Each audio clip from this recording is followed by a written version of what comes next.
आजकल देश भर के शिक्षकों को पढ़ाने से ज्यादा सरकारी कामकाज में उलझा दिया गया है, जिस वजह से विद्यार्थियों का शैक्षणिक नुकसान हो रहा है। वहीं कई निजी संस्थानों ने शिक्षकों को मानो अपना निजी गुलाम बना दिया है। इस विषय पर पेश है दिग्गज संवाददाता जुबैर खान की एक खास रिपोर्ट।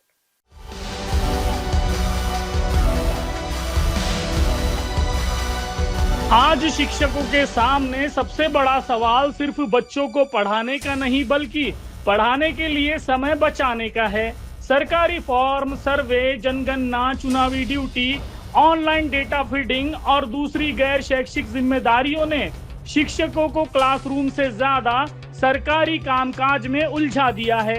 विभिन्न विषयों के पाठ पढ़ाने वाले शिक्षक खुद ही सरकारी ऐप पर डाटा ऑपरेटर की तरह डाटा भरने में व्यस्त रहते हैं। यानी गुरु को बाबू बनाने में सिस्टम ने कोई कसर नहीं छोड़ी। विडंबना देखिए, स्कूल में बुनियादी सुविधा हो न हो, ऑनलाइन रिपोर्ट समय पर चाहिए। बच्चों की पढ़ाई कितनी हुई, ये बात का सवाल है। डेटा अपडेट हुआ या नहीं, ये ज्यादा जरूरी कर दिया गया है।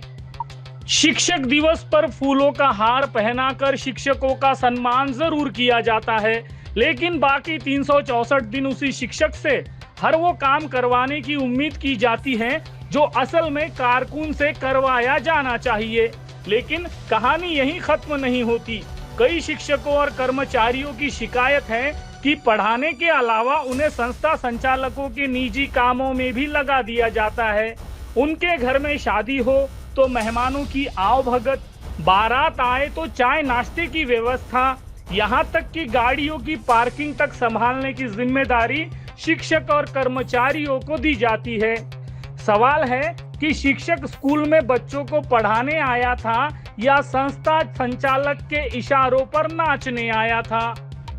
ये समस्या किसी एक माध्यम के स्कूल की नहीं, कमोबेश हर जगह ऐसी शिकायतें सुनने को मिलती है।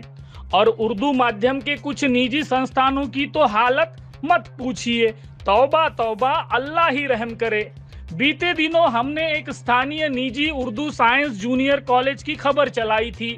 बिना प्रयोगशाला वाला साइंस कॉलेज। याद है या भूल गए?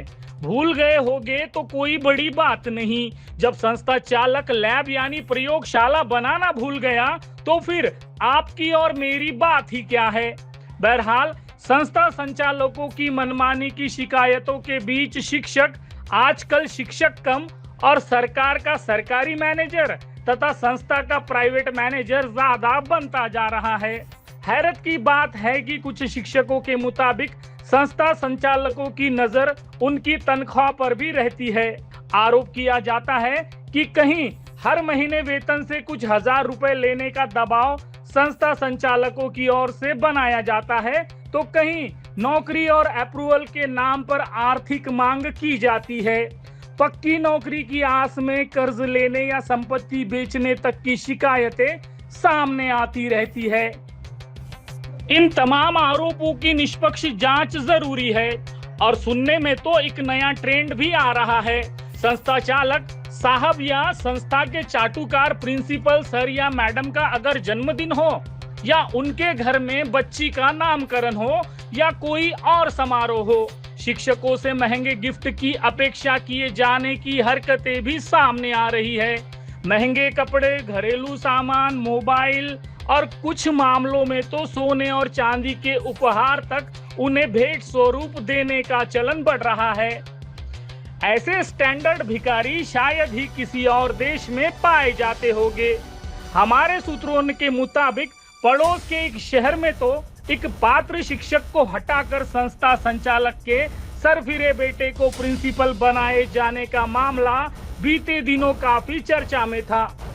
अगर ये आरोप सही है तो यह सिर्फ शिक्षक के साथ अन्याय नहीं बल्कि पूरी शिक्षा व्यवस्था पर सवाल है।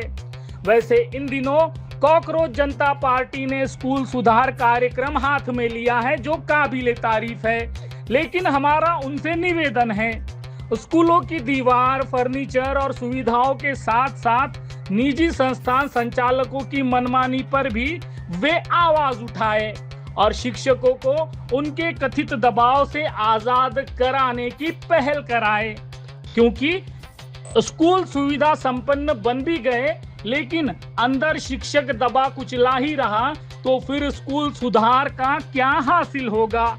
एक तरफ सरकारी गैर शैक्षिक काम, दूसरी तरफ निजी संस्थानों की कथित मनमानी और निजी कामों का बोझ, तो फिर बच्चे पढ़ेंगे कब। शिक्षकों को सरकारी कामों की मशीन और संस्था संचालक का निजी कर्मचारी बनाने के बजाय शिक्षक की तरह उसे पढ़ाने दिया जाए। अगर ऐसा नहीं हो रहा है तो अब शिक्षा विभाग को इसका जवाब देना होगा, क्योंकि बात सिर्फ शिक्षक की नहीं बल्कि हर उस बच्चे की है जो क्लासरूम में अपने गुरु का इंतजार कर रहा है। और अंत में संस्था संचालकों की हरकतों पर गालिब का शेर याद आ रहा है। कोई उम्मीद बर नहीं आती, कोई सूरत नजर नहीं आती, पहले आती थी हाले दिल पे हंसी, अब किसी बात पर नहीं आती। काबा किस मुंह से जाओगे गालिब, शर्म तुमको मगर नहीं आती। NBCN न्यूज के लिए दिग्रस से जुबैर खान की रिपोर्ट।